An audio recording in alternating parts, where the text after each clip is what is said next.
ನಾಡದೇವಿ ಚಾಮುಂಡೇಶ್ವರಿಯ ಜಾತ್ರೆ ದಸರಾ ಸಂಭ್ರಮ ಶುರುವಾಗಿದೆ. ಈ ಮಧ್ಯೆ ಮಹಿಷ ದಸರಾ ಅನುಮತಿ ಚರ್ಚೆಯೂ ಶುರುವಾಗಿದೆ. ಆದರೆ ಜಿಲ್ಲಾ ಉಸ್ತುವಾರಿ ಸಚಿವರು ಇದರಿಂದ ಅಂತರ ಕಾಯ್ದುಕೊಳ್ಳುವ ಪ್ರಯತ್ನವನ್ನ ಮಾಡಿದ್ದಾರೆ.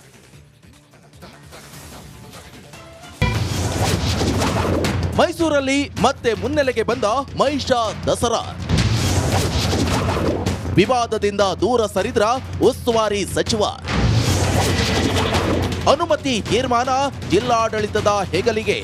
ರಾಜ್ಯದಲ್ಲಿ ಈ ಬಾರಿಯೂ ಮಹಿಷ ದಸರಾ ಜೋರಾಗಿ ಸದ್ದು ಮಾಡಿತ್ತು. ಕಳೆದ ಬಾರಿ ಮಹಿಷ ದಸರಾ ಸಮಿತಿ ಹಾಗೂ ದಲಿತ ಸಂಘಟನೆಗಳು ನಾವು ಆಚರಣೆ ಮಾಡ್ತೇವೆ ಅಂತ ಪಟ್ಟು ಹಿಡಿದ ಕಾರಣ ಕೊನೆ ಕ್ಷಣದಲ್ಲಿ ಅನುಮತಿ ನೀಡಲಾಗಿತ್ತು. ಇತ್ತ ಜಿಲ್ಲಾಡಳಿತದ ನಿರ್ಧಾರಕ್ಕೆ ಮಾಜಿ ಸಂಸದ ಪ್ರತಾಪ್ ಸಿಂಹ ಸೇರಿ ಬಿಜೆಪಿ ಪಡೆ ವಿರೋಧಿಸಿತ್ತು.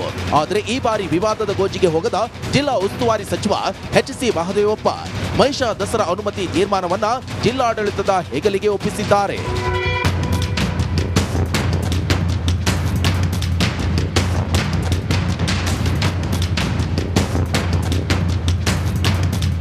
ಹೌದು, ನಿನ್ನೆ ಜಿಲ್ಲಾಧಿಕಾರಿಗಳ ಕಚೇರಿಯಲ್ಲಿ ನಡೆದ ದಸರಾ ಕಾರ್ಯಕಾರಿ ಸಮಿತಿ ಸಭೆಯಲ್ಲಿ ಮಾತನಾಡಿದ ಮಹದೇವಪ್ಪ, ಯಾರು ಯಾವ ಕಾರ್ಯಕ್ರಮ ಮಾಡ್ತಾರೋ ಬಿಡ್ತಾರೋ ಅದು ಅವರ ಹಕ್ಕು. ಮಾಡಲೇಬೇಕು ಮಾಡಲೇಬಾರದು ಎಂಬ ಯಾವ ನಿರ್ಧಾರವೂ ನನ್ನದಲ್ಲ. ಪರಿಸ್ಥಿತಿಗೆ ಅನುಗುಣವಾಗಿ ಜಿಲ್ಲಾಡಳಿತ ಈ ಬಗ್ಗೆ ತೀರ್ಮಾನ ಕೈಗೊಳ್ಳುತ್ತದೆ ಅಂತ ಹೇಳುವ ಮೂಲಕ ವಿವಾದದಿಂದ ದೂರ ಉಳಿಯಲು ಯತ್ನಿಸಿದ್ರು. ಏನು ಎಕ್ಸ್ಟ್ರಾ ಕಾನ್ಸ್ಟಿಟ್ಯೂಷನಲ್ ಪವರ್ಸ್ ಏನಲ್ಲ, ಅವ್ರಿಗಿಷ್ಟ ಇದೆ ಅಲ್ಲಿ ಮಾಡ್ಕೋತಾರೆ, ಇಲ್ಲಿ ಇಷ್ಟ ಇದೆ ಬಿಡ್ತೀವಿ. ನೀವು ಮಾಡಬೇಕು ಅನ್ನೋದಾಗಲಿ ನಾವು ಮಾಡಬಾರ್ದು, ನಮಗೆ ಸಂವಿಧಾನವಾಗಿ ಯಾರಿಗೂ ಅಧಿಕಾರ ಇಲ್ಲ. We don't have any powers under the constitution. So ಅವ್ರು ಅಲ್ಲಿ ಮಾಡ್ತೀವಿ ಅಂದರೆ ಪೀಸ್ಫುಲ್ ಆಗಿ ಅವ್ರು ಮಾಡ್ಕೊಳ್ಳೋದು. ದಸರಾ ಪೀಸ್ಫುಲ್ ಆಗಿ ನಡೀತಾರೆ. ದಸರಾ ಅಲ್ಲಿ ರಾಷ್ಟ್ರ ಜಿಲ್ಲಾಡಳಿತ ಅಲ್ಲಿ ಪರ್ಮಿಷನ್ ಕೊಟ್ಟರು, ಮಾಡಿಕೊಂಡ್ರು, ಪೀಸ್ಫುಲ್ ಆಗಿ ಹೋಯ್ತು. Let us not precipitate anything. ಒಟ್ಟಾರೆ ಕಳೆದ ಬಾರಿಯಂತೆ ಈ ಬಾರಿಯೂ ಪ್ರಗತಿಪರರು ಮಹಿಷ ದಸರಾ ಮಾಡಲು ಹೊರಟಿದ್ದು, ಕಳೆದ ಬಾರಿಯಂತೆ ಜಿಲ್ಲಾಡಳಿತ ಅನುಮತಿ ನೀಡುತ್ತಾ ಇಲ್ವಾ ಎಂಬುದನ್ನ ಕಾದು ನೋಡಬೇಕಿದೆ. ನಡೆಸಿದ್ದಾರೆ. ಈ ಹಿನ್ನೆಲೆ ದೇಶದಾದ್ಯಂತ ಇವತ್ತು ಬೆಳಿಗ್ಗೆ 6 ಗಂಟೆಯಿಂದನೇ OPDಗಳು ಬಂದಿರುತ್ತೆ. ಆದರೆ ಎಮರ್ಜೆನ್ಸಿ ಯಥಾವತ್ತಾಗಿ ಇರುತ್ತೆ. ಬೆಳಿಗ್ಗೆ 6 ಗಂಟೆಯಿಂದನೇ ಈಗಾಗಲೇ ಮುಷ್ಕರ ಆರಂಭ ಆಗಿದೆ.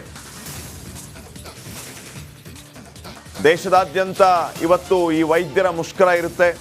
OPDಗಳನ್ನು ಬಂದ್ ಮಾಡುವ ಮೂಲಕ ಮುಷ್ಕರವನ್ನು ನಡೆಸ್ತಾ ಇರೋದು. ಹೀಗಾಗಿ OPDಗೆ ಬರುವಂಥವರು ಸ್ವಲ್ಪ ಗಮನ ಹರಿಸಿ, ದೂರದ ಊರುಗಳಿಂದ ಬರ್ತಿರ್ತೀರಿ. ಇವತ್ತು OPDಗಳು ಬಂದಿರೋದ್ರಿಂದ ಆದಷ್ಟು ಅವಾಯ್ಡ್ ಮಾಡೋದು ಒಳ್ಳೆಯದು.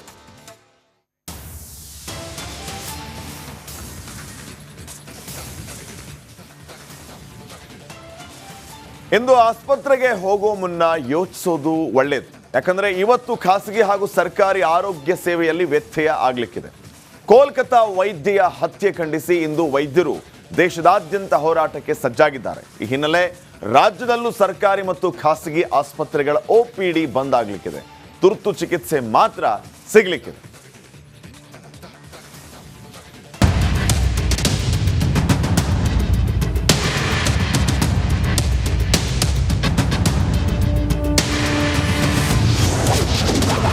ಸರ್ಕಾರಿ ಮತ್ತು ಖಾಸಗಿ ಆಸ್ಪತ್ರೆಗಳ OPD ಬಂದ್. 24 ಗಂಟೆವರೆಗೂ ತುರ್ತು ಸೇವೆಗಷ್ಟೇ ಅನುವು. ಕೋಲ್ಕತ್ತಾದಲ್ಲಿ ವೈದ್ಯ ಅತ್ಯಾಚಾರ ಮತ್ತು ಹತ್ಯೆ ಖಂಡಿಸಿ ಇಂಡಿಯನ್ ಮೆಡಿಕಲ್ ಅಸೋಸಿಯೇಷನ್ ಪ್ರತಿಭಟನೆಗೆ ಕರೆ ಕೊಟ್ಟಿದೆ. IMA ಕೊಟ್ಟಿರೋ ಕರೆಗೆ ಸರ್ಕಾರಿ ವೈದ್ಯಾಧಿಕಾರಿಗಳ ಸಂಘ, ಖಾಸಗಿ ಆಸ್ಪತ್ರೆಗಳ ಒಕ್ಕೂಟ ಮತ್ತು ಹಲವು ವೈದ್ಯಕೀಯ ಸಂಘಗಳು ಬೆಂಬಲ ಕೊಟ್ಟಿದ್ದು 24 ಗಂಟೆವರೆಗೂ OPD ಬಂದ್ ಇರಲಿದೆ. ನೈಟ್ ಟೈಮ್ ಡ್ಯೂಟಿ ಮಾಡ್ತಾ ಇರೋ ಟೈಮಲ್ಲಿ ಈ ಥರ ಎಲ್ಲ ಆದರೆ ನಾವು ಏನು ರಾಮರಾಜ್ಯ ಸ್ಥಾಪಿಸ್ತೀವಿ. ಸೊ ಈ ನಿಟ್ಟಿನಲ್ಲಿ ಎಲ್ಲರೂ ಸಹಕರಿಸಿ ಈ ವಿಷಯನ ಸಾಕಷ್ಟು ಜನಕ್ಕೆ ಇದು ಸುದ್ದಿ ಹರಡಬೇಕು. ಮಾರಲ್ ಗ್ರೌಂಡ್ಸು, ವ್ಯಾಲ್ಯೂಸು ಎಲ್ಲರದ್ದು ಜಾಸ್ತಿ ಆಗಬೇಕು. ಈ ಥರದ ಇವೆಂಟ್ಸ್ ಆಗಬಾರ್ದು. ಇದಕ್ಕೆ ತಕ್ಕಂತೆ ಕಠಿಣವಾದ ಲಾನ ಎನ್ಫೋರ್ಸ್ ಮಾಡಬೇಕು. ಮತ್ತು ಆ ಹುಡುಗಿ ಜೀವಕ್ಕೆ ಒಂದು ಜಸ್ಟಿಸ್ ಕೊಡಬೇಕು. ನಾವು ಎಮರ್ಜೆನ್ಸಿ ಪೇಷಂಟ್ಗಳಿಗೆ ಮಾತ್ರ ಚಿಕಿತ್ಸೆ ಸಿಗಲಿದೆ. ಬೆಂಗಳೂರಿನಲ್ಲಿ ಇರುವ ಎಲ್ಲ ಸರ್ಕಾರಿ ಮತ್ತು ಖಾಸಗಿ ಆಸ್ಪತ್ರೆಗಳಲ್ಲೂ ಪ್ರತಿಭಟನೆ ಕಾವು ಜೋರಾಗಿದೆ. ಸರ್ಕಾರಿ ವೈದ್ಯರು ಕಪ್ಪು ಪಟ್ಟಿ ಧರಿಸಿ ಎಮರ್ಜೆನ್ಸಿ ಸೇವೆ ನೀಡುತ್ತಿದ್ದಾರೆ. ದೇಶಾದ್ಯಂತ ಮಾಡೋದಕ್ಕೆ ಹೊರಟಿದ್ದಾರೆ. ಅದು ಆದರೆ ಎಲ್ಲ ಎಮರ್ಜೆನ್ಸಿ ಸರ್ವಿಸಸ್ ಆಸ್ಪತ್ರೆ ಜನರಿಗೆ ಯಾವುದೇ ತೊಂದರೆ ಆಗದೆ ಇರೋ ರೀತಿಯಲ್ಲಿ ಮಾಡ್ತೀವಿ ಅಂತ ಡಾಕ್ಟರ್ಸ್ ಎಲ್ಲ ಹೇಳಿದ್ದಾರೆ. ಅದರಿಂದ ಅವರು ಆ ರೀತಿಯಾಗಿ ಮಾಡಲಿ. ಆದರೆ ನಾನು ಈಗಾಗಲೇ ಮೊನ್ನೆ ನಮ್ಮ ಪ್ರಿನ್ಸಿಪಲ್ ಸೆಕ್ರೆಟರಿಗೆಲ್ಲ ಹೇಳಿದ್ದೀನಿ. ಅವರು ಸ್ಟ್ರೈಕ್ಗೆ ಹೋಗ್ಬೋದು, ನಾವು ಇದನ್ನು ಮಾಡಬಾರ್ದು ಅಂತ ಹೇಳೋದಿಲ್ಲ, ಯಾಕಂದರೆ ಉದ್ದೇಶ ಒಳ್ಳೆಯದೇ ಇದೆ. ಆದರೆ ಸಾರ್ವಜನಿಕರಿಗೆ ತೊಂದರೆ ಆಗದಿರೋ ರೀತಿಯಲ್ಲಿ ಮಾಡಲಿ ಅಂತ ನಾನು ಹೇಳ್ತೀನಿ. ಮಲ್ಟಿ ಸ್ಪೆಷಾಲಿಟಿ, ನರ್ಸಿಂಗ್ ಹೋಮ್ ಜೊತೆಗೆ ಕ್ಲಿನಿಕ್ ವೈದ್ಯರು ಕೂಡ ಮುಷ್ಕರಕ್ಕೆ ಬೆಂಬಲ ನೀಡಿದ್ದು, ಇಂದು ಯಾವ ಸೇವೆಗಳು ಇರುತ್ತವೆ, ಯಾವ ಸೇವೆ ಇರಲ್ಲ ಅಂತ ನೋಡೋದಾದ್ರೆ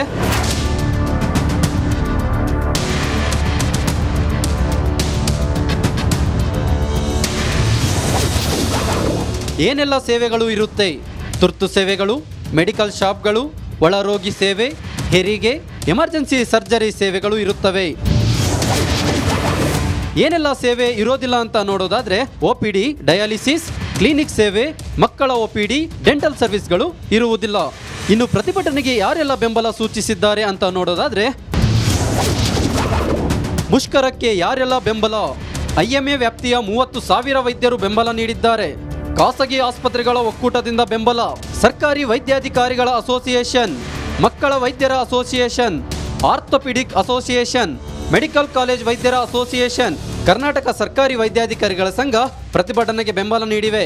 ಕೋಲ್ಕತ್ತಾ ವೈದ್ಯೆಯ ಹತ್ಯೆ ಖಂಡಿಸಿ ರಾಜ್ಯಾದ್ಯಂತ ಪ್ರತಿಭಟನೆ ಮಾಡ್ತಾ ಇದ್ದು, ಸಾರ್ವಜನಿಕರು ಆಸ್ಪತ್ರೆ ಹತ್ರ ತೆರಳುವ ಮುನ್ನ ಎಚ್ಚರ ವಹಿಸಬೇಕಿದೆ.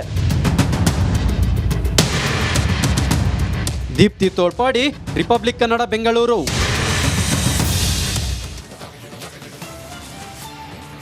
TB ಡ್ಯಾಂಗೆ ತಾತ್ಕಾಲಿಕ ಗೇಟ್ ಅಳವಡಿಕೆ ಸಕ್ಸಸ್ ಆಗಿದೆ. ಮೊದಲ ಸ್ಟಾಪ್ ಲಾಕ್ ಗೇಟ್ ಅಳವಡಿಕೆ ಯಶಸ್ವಿಯಾಗಿರೋದು. ಇವತ್ತು ಮತ್ತೆ ಗೇಟ್ ಅಳವಡಿಕೆ ಕಾರ್ಯ ಆರಂಭ ಆಗುತ್ತೆ. ಡ್ಯಾಮ್ ತಜ್ಞ ಕನ್ನಯ್ಯ ನಾಯ್ಡು ನೇತೃತ್ವದಲ್ಲಿ ಅಳವಡಿಕೆ ಕಾರ್ಯ. ಕ್ರಸ್ಟ್ ಗೇಟ್ಗೆ ಪರ್ಯಾಯವಾಗಿ 5 ಸ್ಟಾಪ್ ಲಾಕ್ ಗೇಟ್ ಅಳವಡಿಕೆ ಆಗುತ್ತೆ. ಅಂದರೆ 5 ಎಲಿಮೆಂಟ್ಗಳ ಇನ್ಸ್ಟಾಲೇಷನ್ ಅಲ್ಲಿ ನಡೆಯುತ್ತೆ. ನಿನ್ನೆ ರಾತ್ರಿ ಮೊದಲನೇ ಸ್ಟಾಪ್ ಲಾಕ್ ಗೇಟ್ ಅಳವಡಿಕೆ ಕಾರ್ಯ ಯಶಸ್ವಿಯಾಗಿದೆ.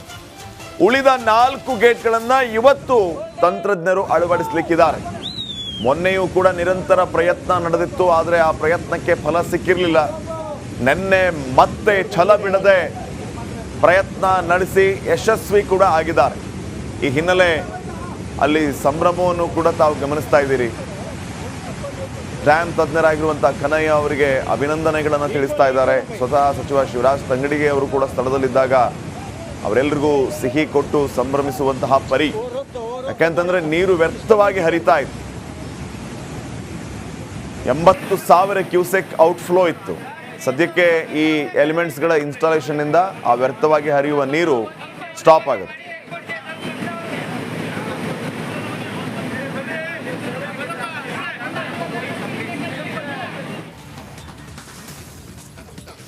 ಕೊನೆಗೂ ಅನ್ನದಾತನ ಪ್ರಾರ್ಥನೆ ಫಲಿಸಿದೆ.